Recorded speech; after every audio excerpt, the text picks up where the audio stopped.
आदि भर्गात्राणि शुध्यन्ते मनः सत्येन शुध्यते विद्या तपोभ्याम भूतात्मा बुद्धिर्ज्ञानेन शुध्यते। आदि भर्गात्राणि शुध्यन्ते, जल से गात्र की शुद्धि होती है, शरीर की शुद्धि होती है। मनः सत्येन शुध्यते, और मन सत्य से शुद्ध होता है। विद्या तपोभ्याम भूतात्मा, विद्या और तप से आत्म तत्व की शुद्धि होती है, आत्मा की शुद्धि होती है। और बुद्धिर ज्ञानेन शुध्यते, बुद्धि ज्ञान से शुद्ध होती है। इसलिए व्यक्ति को चाहिए कि वह सतत ज्ञान की ओर अग्रसर हो। श्री कृष्ण ने कहा अपने शब्दों में, दो ही सुखम एधेते क्लिश अत्यंत रितो जनाः यश्च मूढ़ तमोलोके यश्च बुद्धे पारंगतः, यश्च मूढ़ तमोलोके यश्च बुद्धे पारंगतः दो हिमौ सुखमेधेते क्लिश अत्यंत रितो जनाः। इस संसार में दो ही प्रकार के लोग सुख पाते हैं, एक अत्यंत मूढ़ और दूसरा अत्यंत बुद्धिमान महामते। ये दो प्रकार के लोग सुख भोगते हैं, शेष लोग कष्ट को प्राप्त करते हैं। इसलिए व्यक्ति को ज्ञान धारा से सदैव आप्लावित होते रहना चाहिए। पिछली वीडियो में मैंने बताया था, विषय था गागर में सागर, और कर्म और भाग्य के संबंध में मैंने कुछ विवेचना डाली थी, जिसमें मैंने बताया था कि जीवन एक सरिता है, एक नदी है जो सतत प्रवाहित होता रहता है, और इसका एक किनारा कर्म है, एक किनारा भाग्य है। कर्म और भाग्य के किनारों के बीच जीवन की सरिता सतत प्रवाहित होती रहती है। आज मैं आप लोगों को कर्म और भाग्य को हाउ टू बैलेंस, कैसे संतुलित करें, इस संबंध में कुछ बताने जा रहा हूं। बंधुओं, जटिल विषयों के उत्तर भी प्रायः जटिल होते हैं, फिर भी कोशिश करूंगा, यथा सामर्थ्य कोशिश करूंगा कि उत्तर सरल हो, जो अधिकाधिक मानव हृदय के खाके में फिट आ जाए। हालांकि कुछ उत्तर अलग अलग व्यक्तित्व के लिए अलग अलग होते हैं, फिर भी कोशिश करूंगा कि मानव हृदय के अधिकाधिक मेरा उत्तर नजदीक पहुंचे, मेरे संवाद नजदीक पहुंचे। प्रायः लोग विवाद करते हैं कि कर्म बड़ा है, कुछ लोग विवाद करते हैं कि भाग्य बड़ा है, और इस कर्म और भाग्य के विवाद में पड़े रहते हैं कि कौन बड़ा है। बंधुओं, वास्तविकता तो यह है, गाड़ी का पिछला चक्का बड़ा है या अगला चक्का बड़ा है। हमारी विवेचना में आता है कि ये दोनों चक्के महत्वपूर्ण हैं और अलग अलग महत्व रखता है। यह दोनों चक्के महत्वपूर्ण हैं और अलग अलग महत्व रखता है। कर्म बड़ा है या भाग्य बड़ा है, ऐसा नहीं है। मेरा अपना अनुभूति कहता है कि भाग्य बली होता है, बड़ा नहीं होता।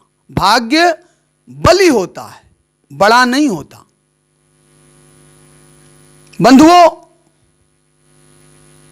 अगर हम गौर से देखें, प्रारब्ध जो है पुरुषार्थ के गर्भ से पैदा होता है, अर्थात पुरुषार्थ प्रारब्ध की जननी है, माता है। इसलिए अगर प्रारब्ध को हम ठीक ठीक आकलन करें तो इन दोनों का, प्रारब्ध और पुरुषार्थ का अन्योन्याश्रय संबंध है। और प्रायः लोक में भी देखे जाते हैं, लोकेतर में देखे जाते हैं कि जो पुत्र है वो पिता से बलि होता है। इसी प्रकार प्रारब्ध बलि होता है। जटिल विषय को समझने के लिए इस बात को समझें कि अगर घटा टोप बारिश हो, अंधाधुंध बारिश हो, मूसलाधार बारिश हो और घड़े का मुंह अगर औंधा हो, औंधे मुंह घड़ा हो, तो नदी नाले ताल तलैये सब भर जाएंगे, पर घड़ा नहीं भरेगा। वह रिक्त का रिक्त ही रहेगा, खाली ही रहेगा। इसलिए कवि ने लिखा, जो विरंच शंकरशम होई, अर्थात गुरु स्वयं महादेव के सदृश हो, साक्षात महादेव के सदृश गुरु हो और शिष्य मानने वाला न हो, तो उसका भी भला नहीं हो सकता। इसलिए जटिल विषय को समझने के लिए थोड़ी धैर्य की अपेक्षा तो होती ही होती है। तो बंधुओं, अब मैं एक तुलनात्मक अध्ययन कराता हूं कि अगर हमारा यह जीवन एक मोटरसाइकिल के समान है, जीवन एक बाइक है, तो इसके अगले चक्के कर्म के हैं और पिछले चक्के भाग्य के। पिछला चक्का भाग्य का, और मैंने अभी पीछे बताया था कि भाग्य बलि होता है। क्या बताया था जी? भाग्य बलि होता है, भाग्य बलि होता है, यानी मजबूत होता है। पिछले चक्के को गौर से देखिए, इंजन की ताकत वहीं लगी होती है, चेन स्पॉकेट वहीं लगा होता है, फिर चेन स्पॉकेट के साथ उसकी जो रिम, टायर, ट्यूब सब मजबूत होते हैं, सॉकर भी मजबूत होते हैं। तो पिछले चक्के में बल होता है और वह लगातार अगले चक्के को बल प्रदान करता है। एक विशेषता यह है कि गाड़ी चाहे कितनी भी महंगी हो, चक्का चाहे कितना भी मजबूत हो, लेकिन हैंडल हमेशा अगले चक्के पे होगा। हैंडल हमेशा अगले चक्के पे होगा, और वह अगला चक्का मैंने बताया था कर्म का चक्का है। कितनी भी महंगी बाइक हो, हैंडल हमेशा अगले चक्के पे होगा और ड्राइविंग भी उधर से ही की जाती है, ध्यान रहे। तो यह कर्मगत चक्का दिशा निर्धारण करता है। चक्का चाहे जितना मजबूत हो, हमेशा दूरी तय करती है, ध्यान रहे। चक्का चाहे जितना मजबूत हो, दूरी तय करती है, दिशा तय नहीं करता। दिशा तो हैंडल ही तय करता है, और वह कर्मगत चक्के पर अगले चक्के पर लगा होता है। इसलिए व्यक्ति को चाहिए कि वह सतत अपने कर्मों पर दृष्टि रखे, दृष्टिपात रखे। इसलिए वेदों में स्पष्ट शब्दों में पुकार पुकार कर कहा गया, कुर्वन्नेव कर्माणि, कुर्वन्नेव कर्माणि जी जी विषेक्षतः क्षमा एवं त्वयि नान्यथेतो अस्ति, एवं त्वयि नान्यथेतो अस्ति न कर्म लिप्यते नरे। हे नर, तू कर्म में लिप्त न हो और कर्म करता चल, और 100 वर्ष तक जी विषेक्षता समाज जीने की आकांक्षा लिए हुए कर्मरत हो। मानव जीवन के पथिक तू कर्मरत होना, पल पल है बड़ा अनमोल, व्यर्थ मत खोना। इसी बात को श्री कृष्ण ने, वेदों के इसी उद्घोष को श्री कृष्ण ने गीता में अपने शब्दों में कहा, मां फलेषु कदाचन कर्मण्येवाधिकारस्ते मां फलेषु कदाचन। कर्म बुआई है, कर्म बुआई है और भाग्य कटाई। उन फसलों की कटाई है भाग्य। इसलिए आधुनिक कवि कहते हैं कि पूर्व चलने के बटोही बाट की पहचान कर ले, पूर्व चलने के बटोही बाट की पहचान कर ले। पुस्तकों में है नहीं, पुस्तकों में है नहीं, छापी गई इसकी कहानी, हाल इसका हाल इसका जात होता है न औरों की जवानी। अनगिनत राही गए, अनगिनत राही गए इस राह से उनका पता क्या। अनगिनत राही गए इस राह से उनका पता क्या। पर गए कुछ इस पर, पर गए कुछ इस पर, छोड़ पैरों की निशानी। यह निशानी, यह निशानी मूक होकर, यह निशानी मूक होकर भी बहुत कुछ बोलती है। यह निशानी मूक होकर भी बहुत कुछ बोलती है। खोल इसका अर्थ पंथी, खोल इसका अर्थ पंथी, पंथ का अनुमान कर ले।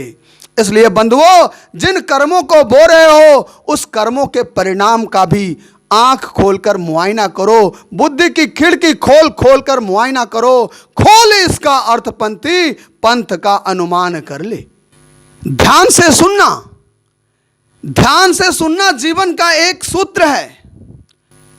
अगर किसी की दिशा बहुत अच्छी हो और दशा खराब हो तो दशा अच्छी हो जाएगी। इसी प्रकार किसी की दशा बहुत अच्छी हो, दशा बहुत अच्छी हो और दिशा खराब हो तो दशा खराब हो जाएगी। यह गहरे सूत्र हैं, इसे हमेशा याद रखने योग्य है। इसलिए व्यक्ति को अपनी दिशा और दशा का, व्यक्ति को चाहिए कि अपनी दिशा और दशा का सतत अवलोकन करता रहे, उच्च विद्वानों से परामर्श लेता रहे और उनके निर्देशों का यथा सामर्थ्य पालन भी करे, तो वह उस व्यक्ति के लिए शुभ होता है। बंधुओं, अगर कोई व्यक्ति अपनी दिशा को केवल ठीक ठीक रखे तो उसको प्रारब्ध का जो चक्का है वह उस दिशा को बल प्रदान करने लग जाता है। क्योंकि मैंने कहा था पिछला चक्का बल प्रदान करता है, वह दिशा को संतुलित रखे और भाग्य चक्र को भी, भाग्य चक्र उस दिशा को बल प्रदान करने लग जाएगा। दूसरा है कि अपने शुभ कर्मों के योग से, अपने शुभ कर्मों के योग फल से, मेल से, पुनीत कर्मों के योग से अपने उस पिछले चक्के को भी वह बल प्रदान करता रहे। क्योंकि एकाकी चक्के की गाड़ी कभी नहीं चलती। इसलिए कवि ने लिखा कि वने रणे शत्रु जल अग्नि मध्य, वने रणे शत्रु जल अग्नि मध्य, महार्णवे पर्वत मस्तके वा, सुप्तम प्रमत्तम विषम स्थितम वा, रक्षन्ति पुण्यानि पुराकृतानि। वन में, रण में, रणभूमि में शत्रु से घिर जाने पर, महासमुद्र में अग्नि के और अग्नि से घिर जाने पर यानी दावाग्नि में, जंगल की आग में, पर्वत की चोटियों पर, विशाल समुद्र में और महाविपत्तियों में व्यक्ति के उसके पुण्य कर्म ही उसकी असावधानी में और असावधानी में, सुप्त अवस्था में, प्रमत्त अवस्था में, असावधान अवस्था में व्यक्ति का उसका पुण्य कर्म ही उसकी रक्षा करता है। इसलिए व्यक्ति को चाहिए अपने कर्मों पर, अपने शुभ अशुभ कर्मों पर सतत दृष्टिपात करे, सतत दृष्टि रखे। महामते चाणक्य, महामते कौटिल्य लिखते हैं, कर्मा यत्तम फलम पुंसाम, कर्मा यत्तम फलम पुंसाम बुद्धि कर्मानुसारिणीम तथापि शूद्ध या भाव्यम सुविचार्येव कुर्वता। हालांकि प्रारब्ध के वेग से भी बुद्धि घसीट जाती है, बुद्धि उस अनुकूल हो जाता है, तथापि सतत व्यक्ति को चाहिए कि वह सुविचार पूर्वक कार्यों को, निरंतर सुविचार पूर्वक कार्यों को करता रहे। समय अधिक हो गया, अगले वीडियो में मैं आप सबों को बताऊंगा कि इन दोनों चक्के में मजबूती कैसे स्थापित हो। मजबूती इन दोनों चक्के में अर्थात कर्मगत चक्का और भाग्यगत चक्का, इन दोनों चक्के को संतुलन कैसे रहे और इसमें कैसे मजबूती पैदा हो, इस संबंध में अगले वीडियो में बताऊंगा। जिन बंधुओं को कुछ परामर्श लेना हो उन्हें मेरा नंबर है 96 31 46 75 52, 96 31 46 75 52। कृपया फोन सुबह के 8 से 9 और रात्रि के 8 से 9 पे ही करें। धन्यवाद।